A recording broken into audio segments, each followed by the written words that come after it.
Sebagian besar hasil illegal logging yang dilakukan oleh oknum-oknum durjana ini digunakan untuk berpoligami, untuk main perempuan, untuk menghisap membeli narkoba, dan untuk berpoya-poya bersama wanita penghibur. Hal tersebut terungkap sebagai fakta persidangan dalam berbagai kasus tindak pidana kehutanan yang ditangani oleh penyidik Dinas LHK Provinsi NTB. Jadi jika ada anggapan yang menyatakan bahwa illegal logging dan modus perusakan hutan lainnya adalah masalah perut atau masalah ekonomi, itu adalah salah besar.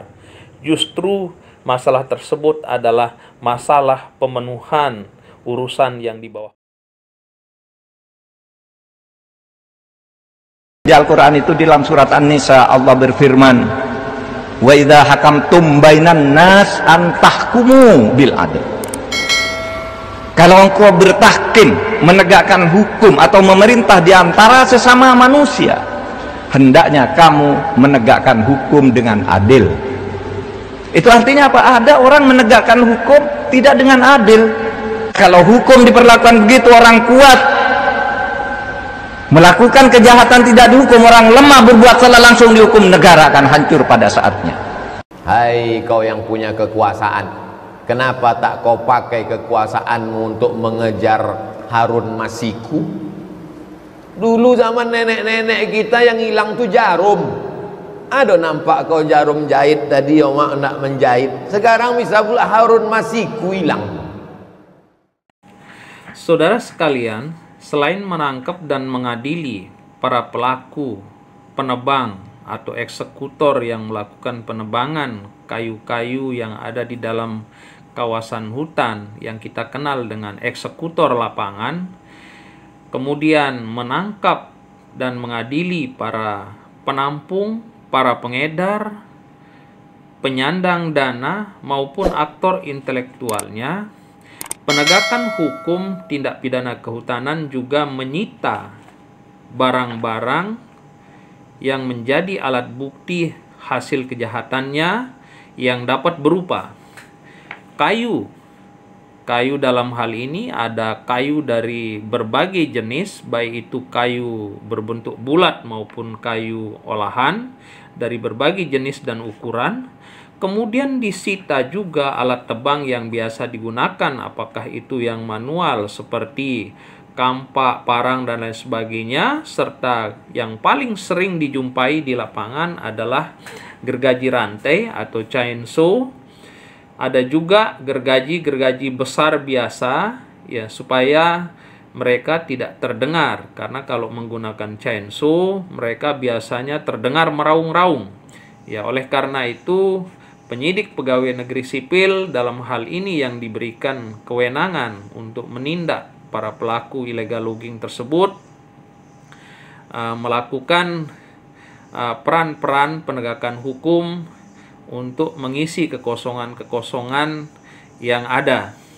Kemudian selain alat tebang juga disita alat angkut, baik alat angkutan darat seperti kendaraan sepeda motor roda 2, kemudian ada kalanya juga berbentuk mobil box, kemudian truk-truk kayu biasa, ada juga puso, ada juga tronton maupun alat angkut yang digunakan di laut seperti kapal laut. Selain itu, beserta pengamanan barang-barang bukti tersebut disita juga dokumen kayu, kemudian alat-alat komunikasi yang menunjukkan kemana para pelaku ini melakukan komunikasi dalam melaksanakan kegiatannya, kemudian dokumen kendaraan seperti STNK, kemudian dokumen kelengkapan pribadi daripada orang-orang yang merupakan pelaku tersebut, bisanya seperti SIM, kemudian ada KTP, dan lain-lain. Di dalam video saya kali ini, Anda bisa menyaksikan barang bukti hasil tindak pidana kehutanan yang berupa ratusan kubik kayu berbagai jenis dan ukuran, puluhan kendaraan sepeda motor, kemudian puluhan unit chainsaw, kemudian alat-alat tebang lain, kadang-kadang juga ada senapan angin yang digunakan untuk berburu satwa yang dilindungi di dalam kawasan hutan, serta puluhan unit truk besar dan kecil, serta alat-alat angkut lain yang disita oleh penyidik. Para penyidik PPNS maupun penyidik Polri dalam berbagai kasus tindak pidana kehutanan kemudian mengamankan sementara waktu barang-barang bukti tersebut di kantor Dinas Kehutanan maupun di kantor-kantor Balai Kesatuan Pengelolaan Hutan ataukah kantor-kantor kepolisian Polres setempat. Selanjutnya, setelah dilakukan penyelidikan, penyidikan, dan berkas perkara dari kasus yang bersangkutan dinyatakan lengkap oleh jaksa peneliti, maka baik tersangka maupun seluruh barang bukti yang disita oleh penyidik diserahkan ke kejaksaan. Diserahkan bersama dengan tersangka tersebut yang kita kenal dengan tahap 2. Selanjutnya, jaksa penuntut umum akan melimpahkan kasus tersebut ke pengadilan. Status barang bukti yang disita tersebut atau status barang bukti yang ada di kantor Dinas LHK Provinsi NTB ada yang merupakan barang temuan. Dikatakan barang temuan karena pelaku berhasil melarikan diri pada saat dilakukan penyergapan. Hal ini bisa dipahami karena para pelaku eksekutor lapangan tersebut biasanya lebih hafal dan lebih lincah melarikan diri di dalam kawasan hutan yang sudah mereka hafal jalur-jalurnya. Kemudian ada juga barang bukti yang merupakan titipan jaksa setelah kasusnya diponis ingkrah oleh pengadilan. Jadi setelah kasus tersebut diponis oleh pengadilan, barang bukti yang dilimpahkan ke kejaksaan pada saat tahap 2 tidak disimpan di kantor kejaksaan karena barang bukti tersebut ukurannya sangat besar, misalnya puso-puso atau kapal atau kayu-kayu yang ratusan kubik jumlahnya dan membutuhkan ruang yang sangat luas, sehingga dititipkan kembali kayu-kayu tersebut ke penyidik, dalam hal ini penyidik Dinas LHK Provinsi NTB. Kemudian akhirnya barang-barang tersebut memang tetap di dalam halaman atau di dalam area Dinas Lingkungan Hidup dan Kehutanan Provinsi Nusa Tenggara Barat. Tetapi di dalam secara hukum atau secara de jure, barang-barang tersebut sudah merupakan barang kewenangan jaksa. Jadi jaksalah yang berwenang untuk mengatur, untuk menentukan akan diapakan barang tersebut. Penanganan barang bukti hasil tindak pidana kehutanan, baik yang merupakan barang temuan maupun barang sitaan, sesungguhnya telah diatur di dalam Peraturan Menteri Kehutanan Republik Indonesia nomor P.4/Menhub/2 tentang pengurusan barang bukti tindak pidana kehutanan. Selanjutnya, harga lelang daripada masing-masing jenis kayu, masing-masing hasil hutan kayu maupun hasil hutan bukan kayu, maupun alat angkut yang disita oleh penyidik dan menjadi kewenangan jaksa, juga harga limitnya telah ditetapkan oleh Peraturan Menteri Lingkungan Hidup dan Kehutanan. Penetapan harga limit lelang hasil hutan kayu maupun hasil hutan bukan kayu diatur di dalam Peraturan Menteri Kehutanan nomor P.47/Menhub/2 yang mengatur harga lelang barang sitaan dari kasus-kasus tindak pidana kehutanan. Harga lelang tersebut tidak bisa diturunkan dan selalu harus mematuhi harus selalu mempedomani ketentuan di dalam peraturan menteri tersebut.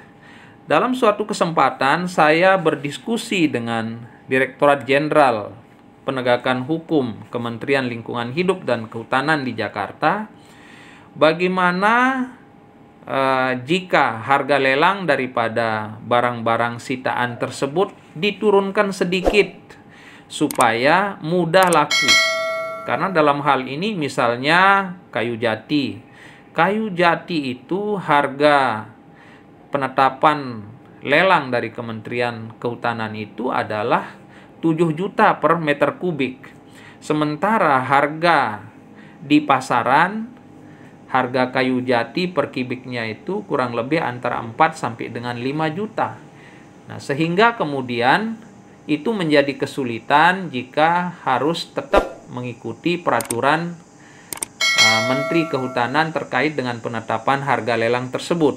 Namun pertanyaan saya pada saat itu dijawab oleh Dirjen Gakum, kita tidak mencari anggaran dari hasil lelang barang bukti. Karena begitu diturunkan harga barang ini, pasti penjahat-penjahat itulah yang akan membelinya. Demikian juga dengan kendaraannya. Penentuan harga limit kendaraan di dalam proses lelang itu terlebih dahulu dikoordinasikan atau dikonsultasikan dengan Dinas Perhubungan sesuai dengan kondisi kendaraan pada saat itu.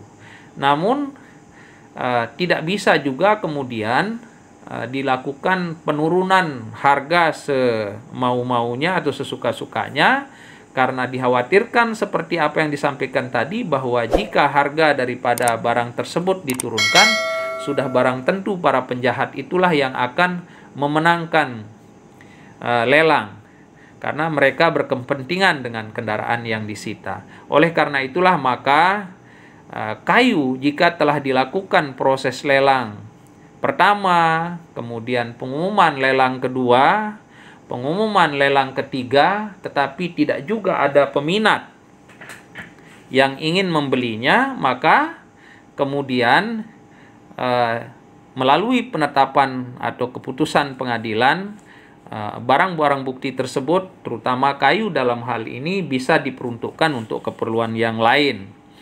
Apa saja keperluan-keperluan lain atau peruntukan-peruntukan lain yang dapat diakomodir dalam hal ini akan kita bahas di dalam video saya berikutnya. Video saya kali ini hanya ingin menjelaskan kepada masyarakat luas, karena dalam suatu kesempatan saya pernah mendapatkan sentilan, entah dia bercanda atau dia tidak memahami regulasi yang ada. Dia mengatakan, teman saya itu, sahabat saya itu, dia mengatakan bahwa itu kehutanan, bukannya kayu-kayu yang sudah selesai diponis oleh pengadilan, sudah ingkrah di pengadilan, itu sudah harus diserahkan kepada pengadilan, kepada jaksa. Kenapa mereka masih menyimpannya di halaman kantornya? Berarti dia kan masih mau mengatur-ngatur itu, masih mau ikut cawe-cawe di dalam menentukan peruntukan daripada barang bukti tersebut. Saya tidak menjawab kepada rekan saya itu, sahabat saya itu, karena mungkin dia tidak paham dengan regulasi yang ada. Tetapi saya ingin menyampaikan dalam kesempatan ini bahwa semua peruntukan daripada barang hasil sitaan negara, khususnya dalam hal ini adalah barang bukti hasil tindak pidana kehutanan, baik yang berupa kayu, hasil hutan kayu, hasil hutan bukan kayu, kendaraan, alat angkut, alat tebang, dan lain sebagainya, itu sudah diatur di dalam Peraturan Menteri Lingkungan Hidup dan Kehutanan Republik Indonesia.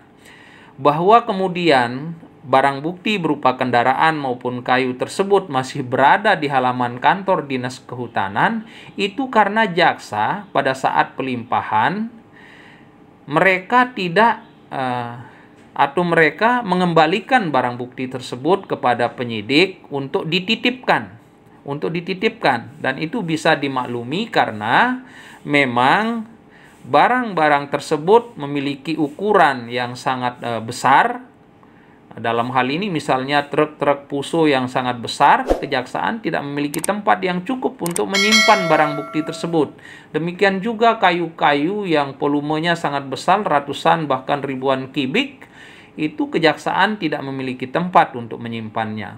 Memang dalam kasus-kasus tertentu rumah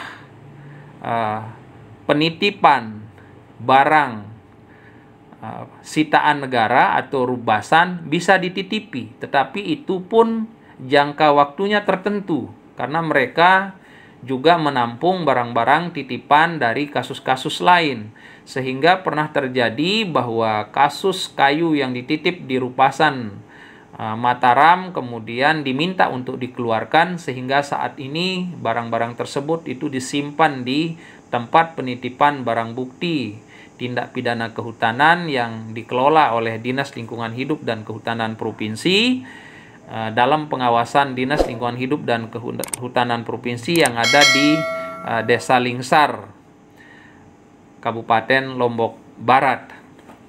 Saudara sekalian, para penyidik pegawai negeri sipil yang ada di Dinas Lingkungan Hidup dan Kehutanan Provinsi Nusa Tenggara Barat bekerja berdasarkan regulasi, bekerja berdasarkan aturan. Jadi masyarakat luas tidak perlu berprasangka buruk, tidak perlu khawatir bahwa kewenangan yang dimiliki oleh penyidik tersebut akan disalahgunakan dengan menggunakan sesuka-sukanya barang bukti yang ada. Kami sendiri sudah berjanji, berikrar, bahkan bersumpah dalam diri kami sendiri untuk tidak membawa sepotong pun kayu untuk keperluan pribadi, tetapi untuk memberikannya kepada pihak-pihak tertentu untuk keperluan yang sifatnya fasilitas umum atau fasilitas institusi atau fasilitas khusus tertentu yang merupakan fasilitas publik. Itu kami memang beberapa kali mengakomodir ini. Bukan berarti kemudian kami dalam hal ini mengundang orang-orang untuk rame-rame ayo minta kayu ke Dinas Kehutanan, bukan seperti itu. Tetapi ada kalkulasi, ada pertimbangan-pertimbangan tertentu di mana kemudian kayu-kayu temuan yang ada di lapangan tersebut kemudian lebih bagus dimanfaatkan daripada dia hancur lebur dengan tanah, karena memang masih bisa dimanfaatkan oleh masyarakat untuk kemaslahatan bersama. Lalu di antara kayu-kayu tersebut ada juga yang merupakan kayu yang berasal dari kawasan konservasi.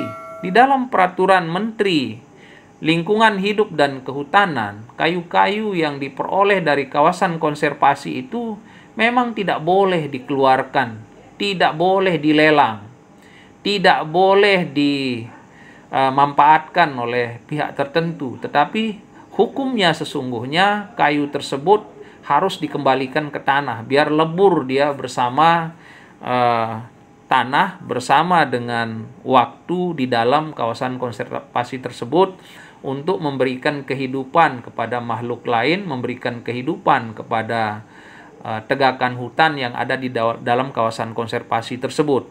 Jadi jika ada kayu yang diamankan dari Taman Nasional Gunung Rinjani, misalnya Taman Nasional Tambora, kemudian dari Taman Wisata Alam, maka kayu-kayu tersebut tidak boleh dilelang. Ada dalam hal ini kayu yang diamankan dari Suaka Alam Marga Satwa yang ada di Buton, itu masih diamankan di salah satu tempat di Kabupaten Lombok Timur, itu tidak bisa dilelang. Tidak bisa dilelang. Apapun dalihnya, peraturan mengatakan bahwa barang tersebut tidak bisa dilelang, tidak bisa juga dimanfaatkan oleh pihak tertentu, karena itu memang kayu yang diperoleh dari dalam kawasan konservasi. Oleh karena itu, mari kita berbaik sangka, mari kita mendukung program-program penegakan hukum yang dilakukan oleh penyidik pegawai negeri sipil Dinas Lingkungan Hidup dan Kehutanan Provinsi Nusa Tenggara Barat maupun penegakan hukum yang dilakukan oleh penyidik Polri, karena memang hanya dengan penegakan hukum maka para pelaku tindak pidana kehutanan ini diberikan efek jerah. diberikan pembelajaran supaya mereka kembali ke jalan yang benar, tidak merusak hutan, tidak menyengsarakan orang banyak, tidak menyebabkan terjadinya degradasi kawasan hutan yang memiliki fungsi sebagai penyangga kehidupan bagi seluruh umat manusia yang ada di dalam daerah aliran sungai tersebut. Rusaknya hutan di dalam suatu kawasan di Nusa Tenggara Barat akan berdampak sangat buruk bagi masyarakat, manusia maupun makhluk hidup lain yang tergantung dari dalam kawasan hutan tersebut yang berada di hilir. Ada banjir bandang, ada longsor, ada kekeringan, ada kabut asap. Itu semua akibat daripada rusaknya kawasan hutan yang dilakukan oleh oknum-oknum yang tidak bertanggung jawab. Sebagian besar hasil illegal logging yang dilakukan oleh oknum-oknum durjana ini digunakan untuk berpoligami, untuk main perempuan, untuk menghisap, membeli narkoba, dan untuk berpoya-poya bersama wanita penghibur. Oleh karena itu, menjadi hak dan kewajiban kita sebagai warga negara untuk mengingatkan, untuk menyadarkan, atau untuk membuat mereka sadar supaya kembali ke jalan yang benar.